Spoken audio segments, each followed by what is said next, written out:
Ron, you have an extremely impressive history of animation. So walk us through some of these cartoons that you've been a part of over these generations. Well, you're asking me to describe 50 years and 1 month in a few seconds, and I'm afraid that can't really be done. I can say it began when I was watching cartoons as a child on Saturday afternoons in the movie theaters, and Tom and Jerry would run around and conflict with each other, and I would fall in the aisles screaming with laughter. And I went to my great-grandmother and told her about the cartoons I had watched, and I asked her, how do they do that? I mean, is there really a cat and a mouse behind the screen? I'm maybe 6 or 7 years old asking this question. She said, Ronnie, no, they're drawings. They're just drawings. And it came to me like a bolt from the blue, like a childish epiphany. You mean I could do drawings and they can live like Tom and Jerry? And I'm afraid I took that concept in my brain all the way through childhood, all the way through teenage years. Couldn't do anything except I had to make cartoon films, And there you go. And then you've actually, though, you've done so much. I mean, you span generations. I mean, my childhood is living over your shoulder here on this painting that's over behind you. I mean, you've done Scooby-Doo, you've done the Yellow Submarine, Rugrats, Smurfs, Popeye, Popeye, Cool McCool, shows you haven't even heard of. Shows made long before you were born. Yes, but shows, though, that even though they were created long before I was born, still ended up being a part of my childhood and are a part of my children's childhood as well. Reruns are ubiquitous. Yes, but your artwork spans generations, will continue to do so. Do you have a favorite project that you were a part of? Favorite? No, I have one that I'm perhaps proudest of, which would have been the Big Blue Marble, which was, again, before you were born. It was showed through the 70s. And and also people often ask me, who was your favorite character? Well, I did work with an awful lot of cartoon characters, wonderful cartoon characters.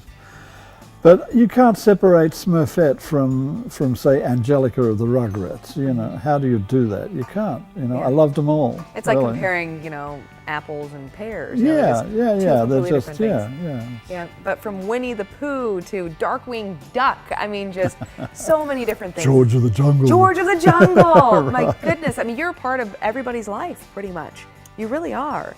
Absolutely fascinating, and this is a chance now for our viewers to come out and see you and meet you in person. Tell us what you're doing here in town. Well, I'm here in Sacramento at the Beatnik Studios, and in my retirement I decided to paint, and I decided to paint based on the characters that I've been involved with.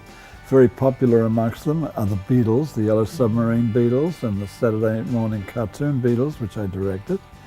And so I do paintings, and when you paint, you like people to see your paintings, and when you have people see your paintings, you like people to buy your paintings. Yes. So every month I go somewhere in America to exhibit my paintings and meet, this is the best part really, meet the audience that watched the cartoons. Absolutely. Prior to that, the audience were just numbers on a page. What were the ratings this weekend?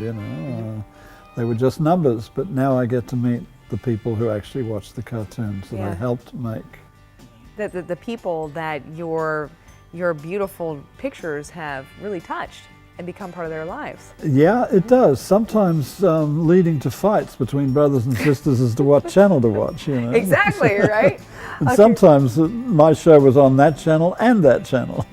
You were everywhere. Yeah, and you still are. And so now everyone can come see you. That is now through Thursday from 11:30 a.m. to 7 p.m. at the Beatnik Studios. And where can our viewers go so they can learn more and follow you and be a part of this history? I think that, well, the quickest way really, I suppose, is to just Google Ron Campbell animation. That gets in quick. But there's also other websites which they would have to get to. Yeah, rockoutShow.com is one of them. RockoutShow.com, and then also BeatlesCartoonArtShow.com too. Yes, there's a lot of them. There's no privacy on TV anymore. There's thousands and thousands of Ron Campbell sites on.